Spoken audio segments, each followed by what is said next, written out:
এ যুবক যুবক, কোন ভরসায় তুমি ঘুমাইতেছো রে? কোন আশা নিয়ে তুমি গান শুনে ঘুমাইছো? তুমি তো জানো না এই রাত আর এই ঘুম তোমার জীবনের শেষ ঘুম কিনা। কত যুবক ঘুমায় আর ঘুম থেকে ওঠে না, জীবনে শেষ ঘুম ঘুমায় যায়। আমার মসজিদের পাশে ছিল একজন কর্মচারী, সে এরকম ভাবে মানুষের সেলাই করত, টেইলার ছিল টেইলার। ঈদের রাত মানুষজন যে ভিড় করেছে কাপড় নেওয়ার জন্য, শাটার তো বন্ধ, শাটার খুলে না, ডাকাডাকি করে শাটার খুলে না, ভিতরে গানের আওয়াজ বাজতেছে, মানুষের আওয়াজ শোনা যায় না। শাটার ভাঙলো, মানুষজন কাপড় নেওয়ার জন্য, টাটকা যুবক লাশটা মেশিনের পাশে বইরা আছে, আর সারা রাত যে গান শুনছে, গান এখনো মোবাইলে বাজতেছে। এজন্য বলি, যদি গান শোনা অবস্থায় তোমার মরণ হয়, হারাম জিনিস দেখা অবস্থায় যদি তোমার এই রাতে মরণ হয়, আল্লাহ নবী বলে লা ইয়াজনি জানি হিনা ইয়াজনি ওয়া হুয়া মুমিন। নবী কয় হারাম কাজে লিপ্ত থাকা অবস্থায় যদি কারো মরণ হয়, ওই অবস্থায় ঈমান তার সাথে থাকে না।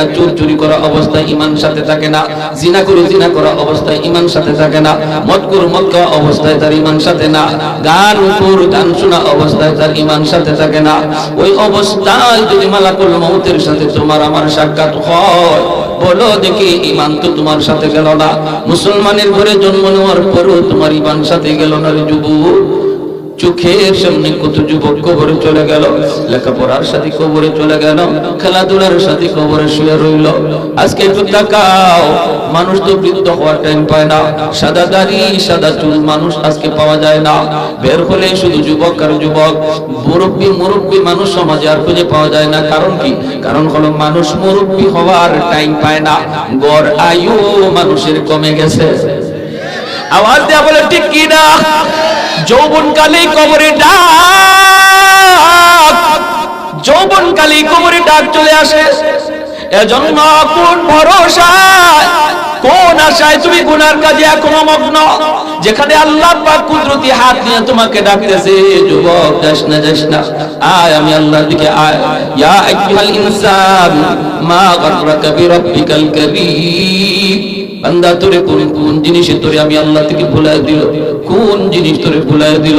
এত মায়া করে তোরে আমি আল্লাহ বড় করলাম, মায়ের পেটে আমি তোরে খানা দিলাম, বের হওয়ার পর তোর দাঁত ছিল না, আমি আল্লাহ তোরে দাঁত দিলাম, হাত ছিল ধরবার ক্ষমতা ছিল না, আমি আল্লাহ তোরে ধরবার ক্ষমতা দিলাম, পা ছিল হাঁটবার ক্ষমতা ছিল না, আমি আল্লাহ তোরে হাঁটার ক্ষমতা দিলাম, মুখ ছিল কথা বলার শক্তি ছিল না, আমি আল্লাহ তোরে কথা বলার শক্তি দিলাম। এখন তোরে কোন জিনিসে আমি আল্লাহ থেকে ভুলায় দিল? কোন জিনিস তোরে আমি আল্লাহ থেকে ভুলায় দিল? এজন্য বলি যুবক, যৌবন কালটারে তুমি কদর করো, যৌবন কালটারে তুমি কদর করো।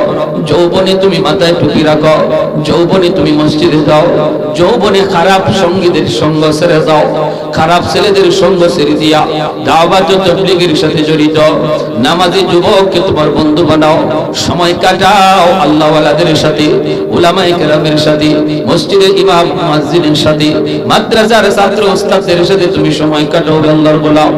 দুনিয়ার জগতে যেই মানুষ যার সাথে সময় কাটায়, কিয়ামতের ময়দানে আল্লাহ পাক দুজনকে হাজির করে কয়, একজন আরেকজনের কৌতুক সে কেমন ছিল। যদি দুজন জান্নাতি হয়, দুজন যদি নামাজি হয়, একজন আরেকজনের প্রশংসা করতে থাকে।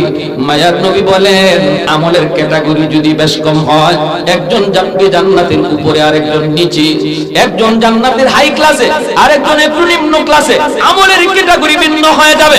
আল্লাহ পাক রব্বুল আলামিন দুজনকে একসাথে রাখার জন্য নিচে যে আছে তার উপরের জনের সাথে দুইলা দিবে। আরেকটু জোরে করুন না সুবহানাল্লাহ। এজন্য বন্ধু যদি তোমার ভালো হয়, সে যদি জান্নাতে যায়, তোমার যদি কিছু ভুলও থাকে, আল্লাহ দুজনকে একসাথে রাখার জন্য তোমাকে তার সাথেই মিলায় দিবে। এজন্য খারাপ সাথীদের সাথে চলবা না, সঙ্গী গুণে লোহা জ্বলে বসে। যদি খারাপ ছেলের সাথে চলো, তুমি ভালো করে সন্তানও তুমি খারাপ হয়ে যাবা। ঠিক কিনা জোরে করে? ভালো করে সন্তান তুমি খারাপ হয়ে যাবা।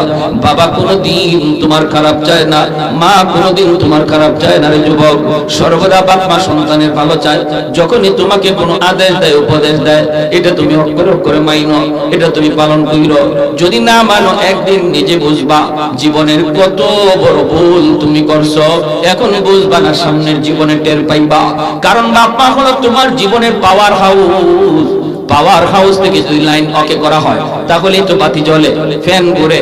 এই যে বাতি লাগাইলাম জ্বলবে না, লাইট আমরা ফ্যান লাগাইলাম চলবে না যদি পাওয়ার হাউস, কারেন্টের যে পাওয়ার হাউস থেকে লাইন যদি ওকে করা না হয়।